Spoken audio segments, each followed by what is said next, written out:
السلام عليكم ورحمة الله وبركاته. لفتوتا في كبجمتوتي هي قالي جرجتو bakka isin jirtan hunda nageenya rabbii inni dhuma hin qabne haa jiraatu isin jecha. Irras deebi'ee dhufee jira. Maaliin deebitee dhuftee yoo kanaan jettan taate viidiyoo dheengaddama yoo gadhiisi tokko argitanii jirtanii isa irra baay'een keessan yaadota garaagaraa kennattanii turtanii baay'ee keessan galatoomaa isin jechuu barbaada. Baay'ee tokko galatoomaa isin jechuu barbaada. Dhugaa rabbi jechuun ka miidiyaa irra na dubbate caalaa keessaa namoonni baay'een na barreessanii haala kana waan kana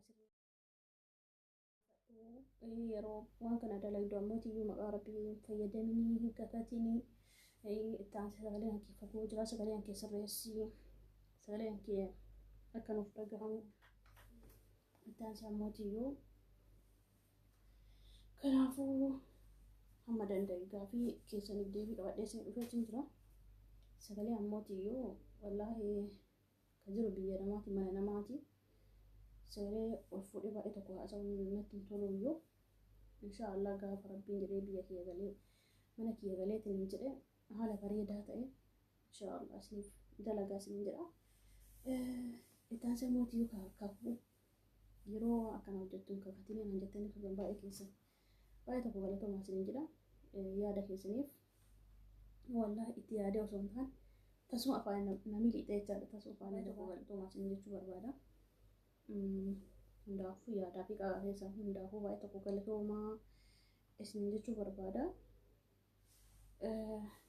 Rabbiin illee dhiifama naaf haa godhu isinillee dhiifama naaf godha isin jedha. Lamuu inshaallah sirreessuu yaala itti deebi'ee waan akkasii yeroo hojjedhu inshaallah hin kakadhu yoo rabbi jedhe jechaadha. Dhugaa rabbi jechuun itti yaadee osoo hin taane tasuma afaan baate jechaadha.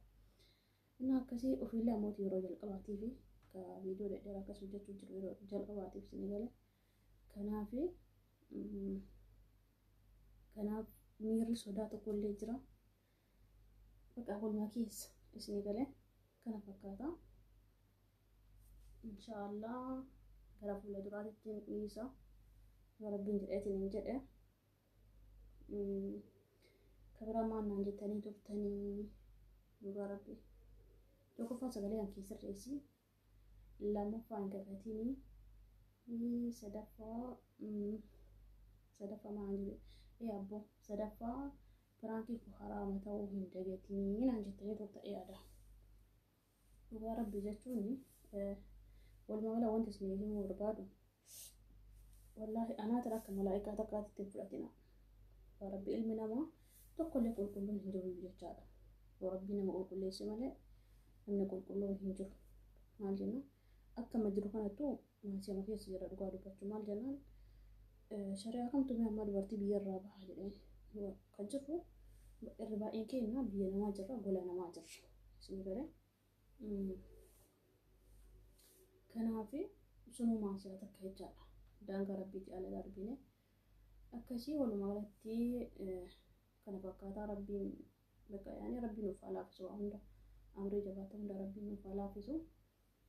Ittaansa mootiyyuu dhugaa dubbachuu hangaafa jalqaba wanni kana banadhu iyyuu wallaahi waan akkanaa dalagaa maal jedhee osoo hin taane silaa hamma naa danda'ame wantootuma khayrii wantootuma gaggaarii dalagaa jedheen ture.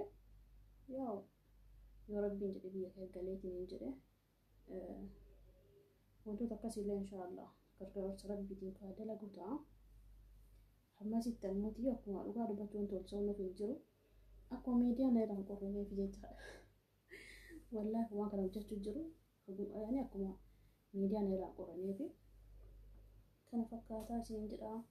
Isin yaadota keessanii yaadota isin haa kennitanii baay'ee tokko galatoomaa isin jechuu barbaada.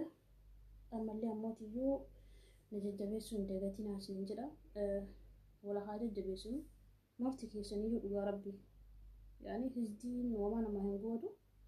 Kanaafuu wal jajjabeessinee wal bira dhaabbannee gola namaatii wal baasuun nurra jiraachuu qaba. Kana isin jedha. Viidiyoo kana ammootiyyuu warroonni maatii kee hin taane maatii kee dabalamaa sabskiraayib godha maatii kee dabalamaa isin jedha. Akkasumas laayikii illee godha isin jedha. Akkasii wal bira haa dhaabbannu wal haa jajjabeessinu wal haa gargaarru hamma dandeenyeen isin jedha. Wanti wal gargaaru ammootiyyuu laakii maafi subscribe gochuudha. Waan biraa kun kaffaltii maal wanti yoonni jedhamu hin jiru. Wanti waan biraa walirraa hin barbaannu wanta walirraa barbaannu jiraate subscribe maafi laakii gochuu caalla. Kana mootii ittiin kaffaltanii maal hin jettan isin galee homaayyuu isinirraa hin dhiphatanii jiru. Innaa akkasii na jajjabeessuun irraanfatinaa isiniin jedha. Walii keessanii fattan jajjabeessuun irraanfatinaa isin jedha dhugaa rabbii. Maal jennaa homaa bakka normaalidha yaani. Waa takka wanti itti kaffaltanii jiru kaffaltii isin gaafatu maal hin jedhu waan ta'eef subscribe laakii gootanii bira darbitanii akkasuma isin galee. Innaa kana jedhin jechuun dhufe gaafii keessanii bilee deebisee jedhanii yaada. Kakakuuli adda deebi'ee hin kakadhu. Kasagalee ammootii sagalee ammaaf mana namaa gola namaa waan jiruuf akkas ol fuudhee haasa'uun natti mijatu. Gaafa galeetiin jedhee sirreessa. Innaa akkasiin jedhaa wantoota isin gaafatan wantoota sadii kanaaf deebisee jedhanii yaada.